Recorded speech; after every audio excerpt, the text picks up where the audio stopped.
अस्सलामुअलैकुम।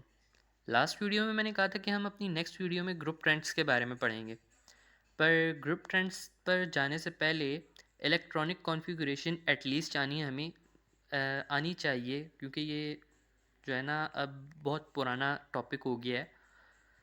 एप्टीट्यूड के लेवल पर आकर हमें अच्छी खासी इलेक्ट्रॉनिक कॉन्फ़िगरेशन आनी चाहिए। लेकिन जो डी ब्लॉक एलिमेंट्स होते हैं ना, इनके अंदर कुछ एलिमेंट्स ऐसे होते हैं कि इनकी कॉन्फ़िगरेशन थोड़ी डिफरेंट होती है, तो हम वही डिस्कस करेंगे। फ़र्स्ट ऑफ़ ऑल अगर हम देखें तो हम 3D सीरीज़ के बारे में स्टडी कर रहे हैं। 3D की हम कॉन्फ़िगरेशन को पहले डिस्कस करते हैं। 3D में ये 10 एलिमेंट्स आते हैं। फर्स्ट ऑफ ऑल स्कैंडियम, इसकी वही नॉर्मल कॉन्फ़िगरेशन 4s2 3d1। फिर आगे भी सेम कॉन्फ़िगरेशन वैंडियम तक। क्रोमियम जो होता है, इसकी जो कॉन्फ़िगरेशन होती है ना ग्राउंड स्टेट पे, वो होती है 4s2 एंड 3d4।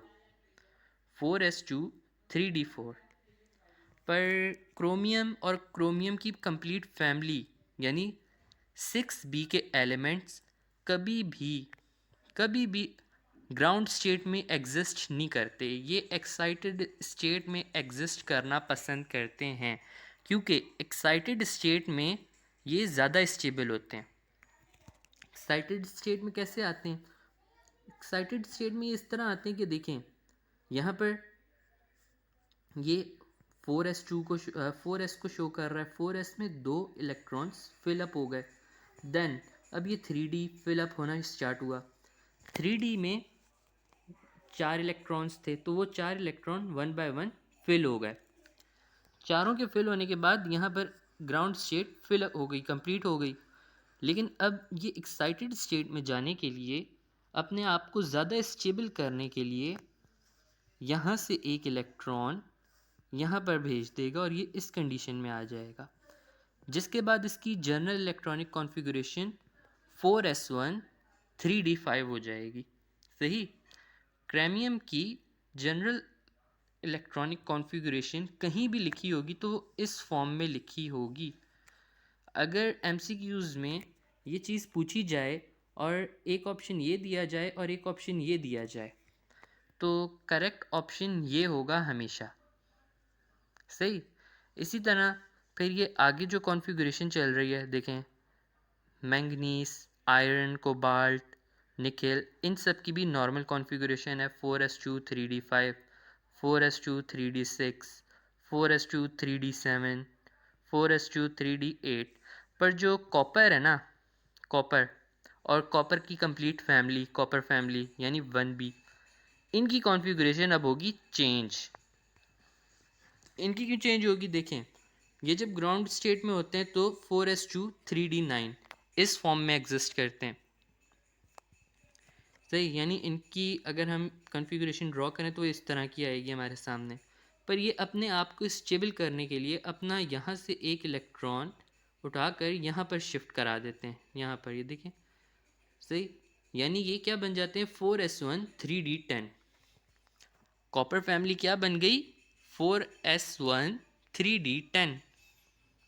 यानी अब काफ़ी बच्चे यहाँ परेशान हो रहे होंगे कि जो ट्रांजिशन एलिमेंट्स होते हैं वो एलिमेंट होते हैं जिनका डी ऑर्बिटल पार्शियली फिल हो, पर कॉपर फैमिली का तो डी ऑर्बिटल कंप्लीट फिल हो गया, तो ये ट्रांजिशन एलिमेंट कैसे रहे? क्या ये भी स्यूडो ट्रांजिशन एलिमेंट है?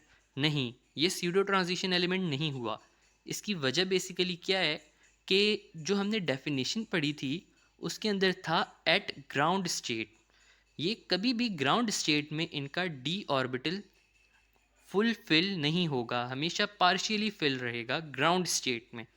यहाँ पर भी अगर हम देखें तो कॉपर और कॉपर की फैमिली का जो डी ऑर्बिटल है वो ग्राउंड स्टेट में तो पार्शियली फिल है, पर अपने आप को स्टेबल करने के लिए वो एक्साइटेड स्टेट में जा रहे हैं, और एक्साइटेड स्टेट में वो कम्प्लीटली फिल कर सकते हैं।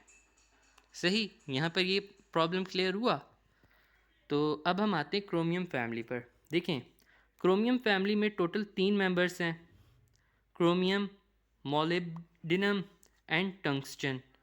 ये देखें, इनकी इलेक्ट्रॉनिक कॉन्फ़िगरेशन तो सेम रहेगी, S1 and D5, S1 D5, S1 D5। Change क्या होगा, सिर्फ नंबर ऑफ पीरियड चेंज हो जाएंगे, यानी नंबर ऑफ शेल्स।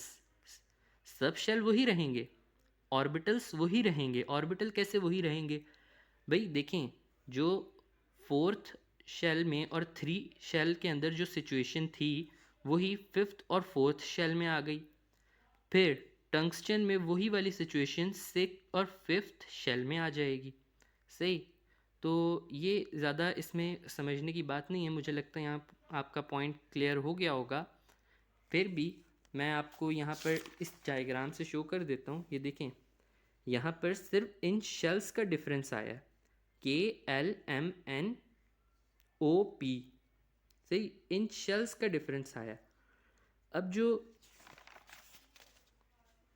मोलिब्डेनम है, इसके अंदर क्या होगा, इसके अंदर फोर्थ की जगह फिफ्थ शेल आ जाएगा। सही, यहाँ देखें, एक और शेल आ जाएगा, एक और शेल आ जाएगा मोलिब्डेनम में, फिफ्थ शेल। बाकी सिचुएशन वही रहेगी, s ऑर्बिटल एक होगा और d ऑर्बिटल 4 होंगे। इसके अंदर सिर्फ यही एलिमेंट, यही ऑर्बिटल तो नहीं, इसके अंदर और भी ऑर्बिटल्स हैं, वो फिलअप होंगे। देन एक और शेल आ जाएगा और जो इसका लास्ट ऑर्बिटल होगा वो d ऑर्बिटल होगा, और ऊपर वाले का जो फर्स्ट ऑर्बिटल होगा वो s ऑर्बिटल होगा। s ऑर्बिटल से वो आगे नहीं बढ़ेगा। सही, और फिर जब हम आगे वाली फैमिली में आएंगे, यानी क्रैमियम से मोलिब्डेनम, मोलिब्डेनम से टंगस्टन, टंगस्टन में जब हम आएंगे तो फिर यहाँ एक और शेल आ जाएगा। पहले यहाँ एक शेल आया था मोलिब्डेनम में, फिर टंगस्टन में यहाँ एक और शेल आ जाएगा। ये शेल कंप्लीट फिल होगा, फिर यहाँ पर जो है सब शेल आ जाएगा s ऑर्बिटल, यहाँ पर s ऑर्बिटल आएगा और यहाँ पर लास्ट इसका d ऑर्बिटल होगा। तो ये सिचुएशन रहेगी, ये आगे बढ़ते जाएंगे। सही, यहाँ पर हो सकता है ये पॉइंट क्लियर हो गया हो, नहीं क्लियर हुआ तो आप वीडियो को थोड़ा दोबारा प्ले कर लें, पर मुझे लगता है कि यहाँ आपका पॉइंट क्लियर हो जाना चाहिए। अब आते हैं कॉपर फैमिली पर। कॉपर फैमिली में भी सेम वही सिचुएशन है, कॉपर, सिल्वर एंड गोल्ड। देखें, 4s2 3d9। सही, जब ये एक्साइटेड स्टेट में जाएंगे 4s1 एंड 3d10, वही जो हमने ऊपर बात की थी, 4s2 3d9, ये वाली सिचुएशन आ जाएगी ग्राउंड स्टेट। ग्राउंड स्टेट से एक s ऑर्बिटल से ये इलेक्ट्रॉन आएगा कहाँ, d ऑर्बिटल में, जिससे ये एक्साइटेड स्टेट में आ जाएगा। ये देखें, यही चीज़ फिर आगे होगी सिल्वर में। सिल्वर में क्या होगा, 5s2 4d9, सिर्फ नंबर ऑफ शेल इंक्रीज होगा, शेल इंक्रीज होता जाएगा। सब ग्रुप सब शेल, या जिसे हम ऑर्बिटल कहते हैं, ये यही वाले रहेंगे। सही, अब कॉपर फैमिली के बारे में एक याद रखने वाली बात क्या है कि कॉपर फैमिली यानी 1b के एलिमेंट्स ये कॉइनेज मेटल कहलाते हैं। कॉइनेज मेटल मतलब वो मेटल जो कॉइन बनाने में इस्तेमाल हो। देखें, कौन कौन से कॉपर फैमिली के एलिमेंट, कॉपर है, सिल्वर और गोल्ड।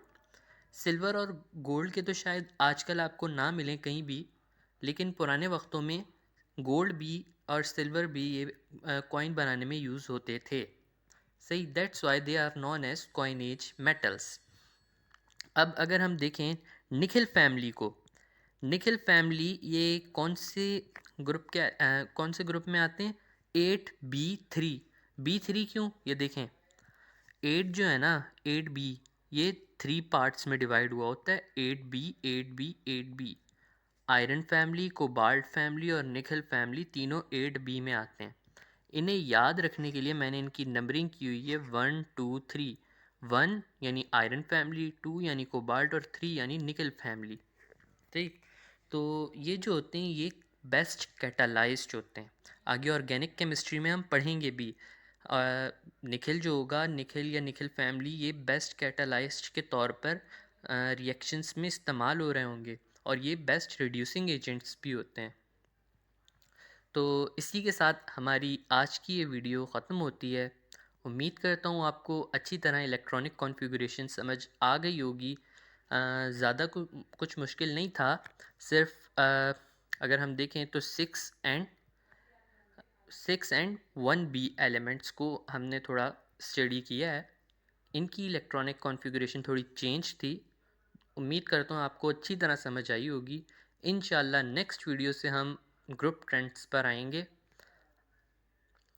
इसी के साथ ये वीडियो ख़त्म होती है। शुक्रिया।